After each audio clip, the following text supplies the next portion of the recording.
Good day, viewers.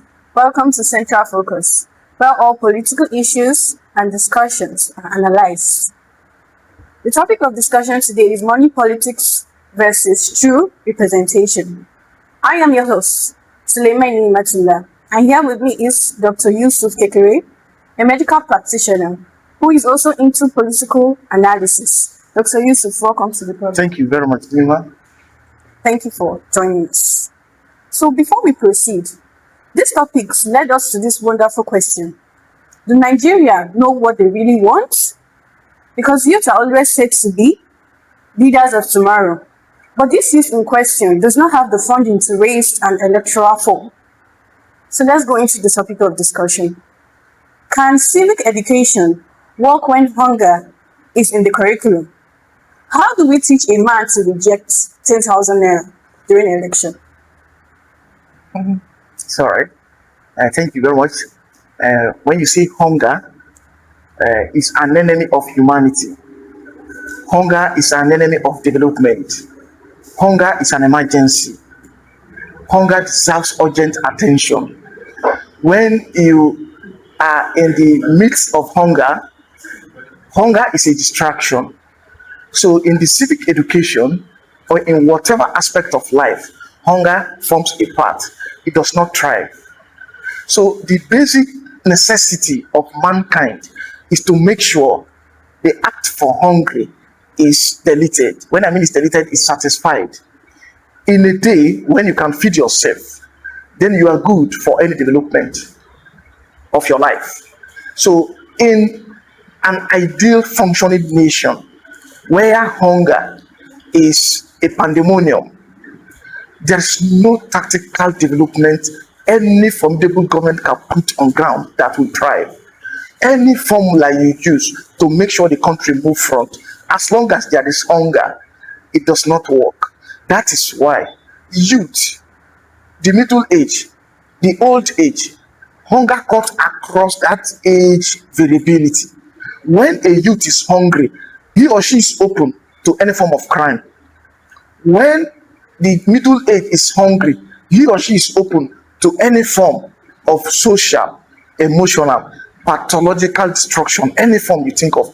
The old age, when they are hungry, okay, they are dependent, although, but if hunger becomes part of the dependent, that means the person that is taking care of them is facing a lot of burden.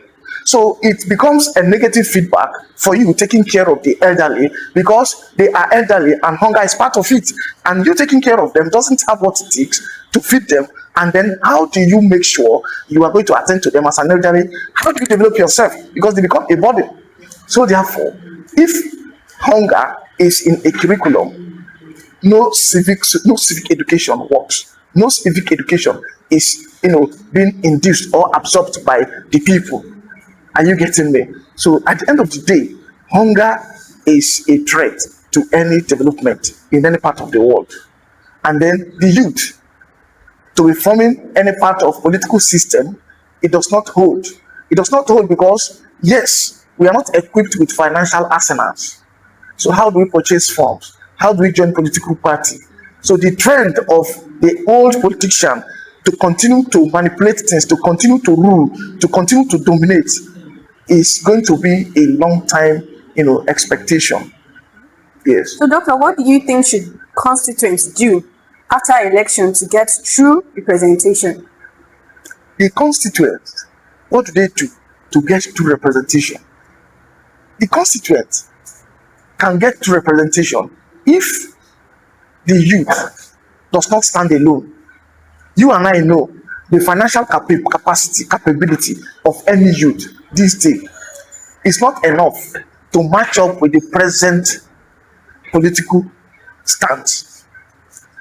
If a youth is standing alone in terms of financial capability, that means youth will never come to the participation or to come to take their position in the political arena. So youth doesn't stand alone. What they should do is to come together, join forces, join funds, join idea, and join what they think they can use peacefully, honestly, and in orderliness. to make sure they form an integral part of the political system. Okay. This takes us to the next question. Fund the future.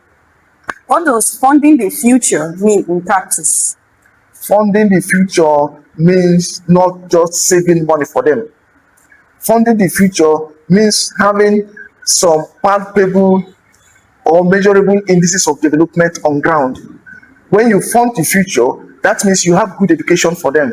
Those are the funds, structural funding. If they are not paper money, okay?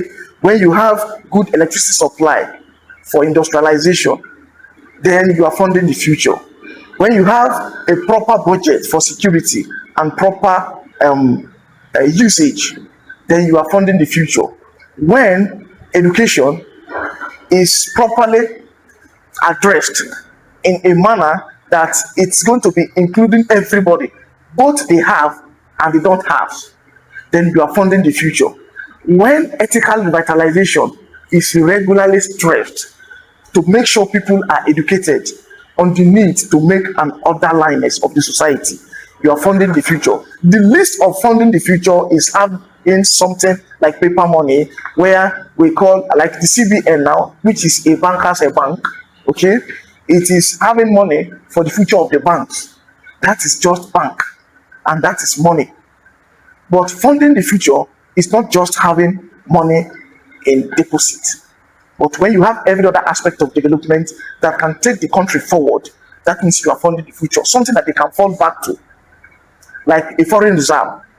Are you getting me? It's not just having money in deposit that you are funding the future. That is what I mean. Okay. Thank you, Dr. Yusuf Kekere, for joining us today on this wonderful program. Thank you for your insights. And our viewers, thank you for tuning in on this program today. Don't forget to like, share, and subscribe to our social media platform. See you next week, same time. Thank you. Thank you very much. And I found it